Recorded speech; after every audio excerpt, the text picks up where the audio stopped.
On vous dit tout le temps, ouais, en sèche, il faut augmenter les protes pour limiter la casse niveau musculaire. Mais faut doser, ok? Parce que s'il n'y a plus de lipides, s'il n'y a plus de glucides, bref, si vous réduisez les deux pour augmenter les protes, vous allez vous prendre un putain de mur. Vous pouvez augmenter un petit peu, mais pas péter le plafond non plus.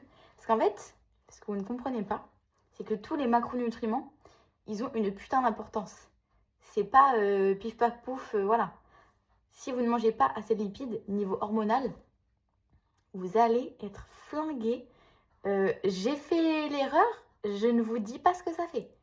C'est un truc de malade. Pareil, du coup, niveau satiété, ça a un impact. Oui, manger davantage de protes, c'est cool pour la satiété, mais si les lipides, pardon, ils ne suivent pas, zéro. Du coup, tout ce qui est hormonal, satiété, tout le tintouin, lipides, voilà, vous baissez pas les lipides. Si vous pouvez ne pas les baisser, vous ne les baissez pas. Ok?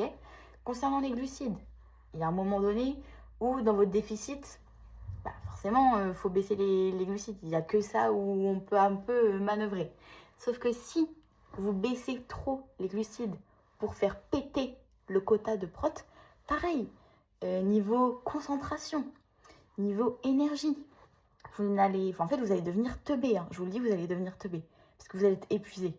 Vous allez plus dormir, vous allez mal vous entraîner. Il n'y a rien qui va aller. Les glucides, c'est tellement important. Donc juste, voilà, si vous réduisez les glucides, je comprends que ce soit compliqué déjà de les réduire.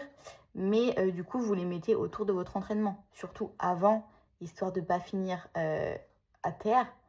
Et de toute façon, quand le déficit il devient trop compliqué, on arrête le déficit. On s'enterre pas.